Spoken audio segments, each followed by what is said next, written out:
Now I'm going to check this plug. This is the plug and the cable for the TV. And here I've got a little drop light here, and I've got that plugged into there. Now I found the associated breaker. I'm pretty sure I'm gonna turn it off and see if this goes off, because I never want you to ever work on a hot plug, because I'm gonna pull that plug out of the wall.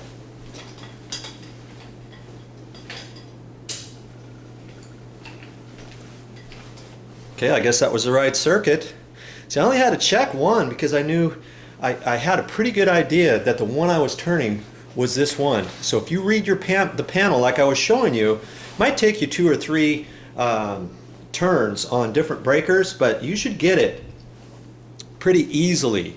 That way you don't have to turn on and off all 20 of your breakers or however many you got.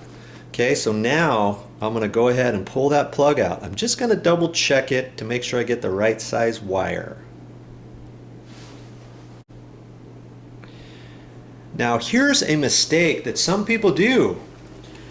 Here's that same plug here. Before I pull it out, you know, some people will look at this and say, oh, I know what circuit that's on. That's on a 15 amp breaker. Because nobody would ever install a 15 amp plug on a 20 amp circuit. And that's what's happened here. And lots of electricians do this. Lots of inspectors let that go, and I'm not quite sure why. But this is a 15 amp breaker receptacle, and the reason why I know that, the 20 amp receptacles usually have a little line coming across this way, and it's a little notch that comes across here and one there. When you see a plug like that, you know that is definitely on a 20 amp circuit. Now see, this one doesn't have that, does it? There's no notch right here. It'd be a light little notch coming across, just like that, coming out there and one there.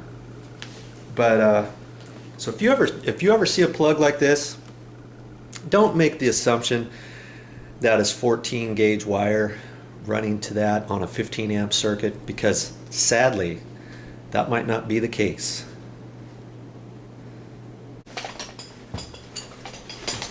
Alright, so I know that I'm going to need 12 gauge wire for my job, because I'm going to have to take a wire.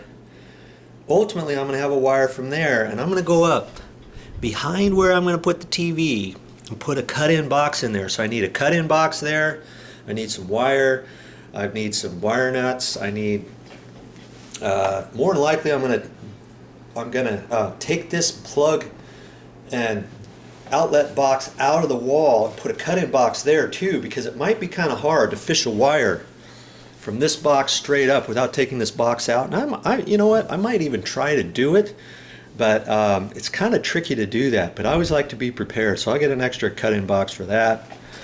And this box here I'll probably be able to save. I don't know if I have to pull that out of the wall or not. In fact, I'll probably unscrew that too.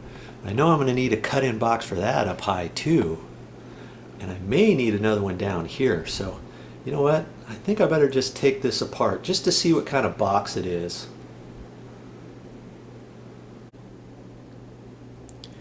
Here's something else I decided too. Lots of times when you raise this plug, you could take this plug out and raise it up, put a blank plate here, and use this as a junction box. Just tie your new wires into there, and then you don't have a plug here. But I don't want to do that, because they're going to have a dresser, a set of drawers right here below the TV. So I want to keep this plug down here too. That way, in case they want to plug, you know, first off, your DVD player, you want to plug that in there.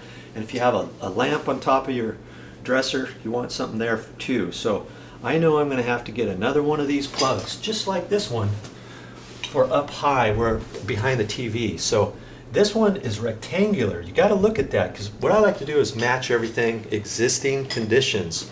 I don't want to get a cheap old plug that's got the 2 duplex plugs individual. You know what I mean? It looks a little bit different than this. So I'm liking that. And this cover is a vinyl cover.